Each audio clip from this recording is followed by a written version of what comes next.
The Doctrine of Immortality in the Odes of Solomon. Introduction.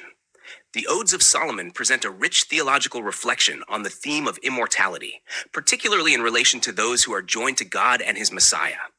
This document explores the doctrine of immortality, as presented in these ancient hymns, emphasizing the conditional nature of eternal life and the role of resurrection.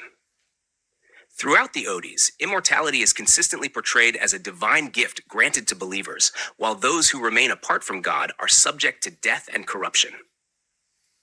Immortality as union with God. The Odes of Solomon affirm that immortality is not an inherent human quality, but rather something bestowed upon those who are united with the Immortal One. Ode 3:8 states, "Indeed, he who is joined to him who is immortal truly shall be immortal." This passage makes a clear distinction between those who are joined to God and those who are not. Only those who are united with the Immortal One partake in immortality, while others are left in a perishable state. Ode 5:14 reinforces this contrast, "And though all things visible should perish, I shall not die." Here, the writer contrasts the perishability of visible things with his own hope of not dying. While the precise meaning is ambiguous, whether the writer claims present immortality or anticipates a future resurrection, the passage clearly affirms a distinction between perishable creation and the enduring life of the faithful. Immortality and the state of the dead. The Odes further clarify the distinction between life and death. Ode 6:14-15 states, "And souls that were near departing they have caught back from death. Even living persons who were about to expire, they have held back from death." These verses highlight that death is understood as the loss of breath, affirming the biblical perspective that death is the cessation of life rather than the continuation of an immortal soul. Similarly, Ode 7:24 declares, "And let there not be anyone who breathes that is without knowledge or voice." Breath is equated with life, and those without breath are considered dead. This further supports the idea that immortality is granted rather than inherent. Immortality in the Messiah. The Odes also connect immortality with faith in the Messiah, who is depicted as both saved and the one who saves. Ode 8:21-22 states, "And you who were loved in the Beloved, and you who are kept in him who lives, and you who are saved in him who was saved. And you shall be found incorrupt in all ages, on account of the name of your Father."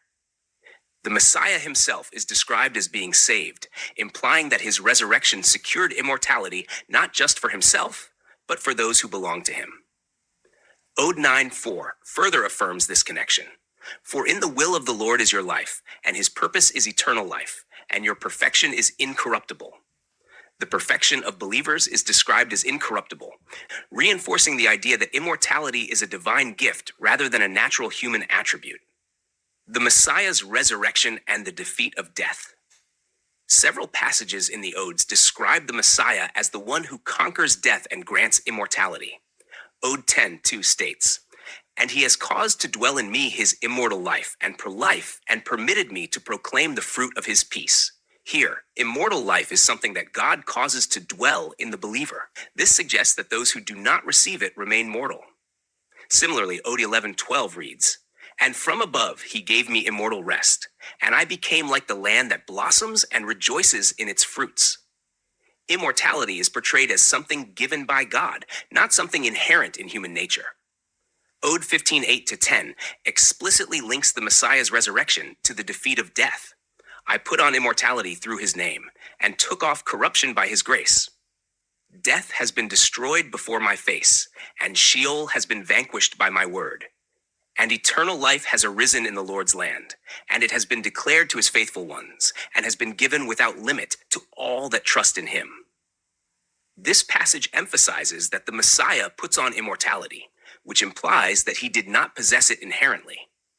This act of resurrection brings eternal life to the faithful, contrasting immortality with corruption and death, resurrection and the fate of the unbelievers.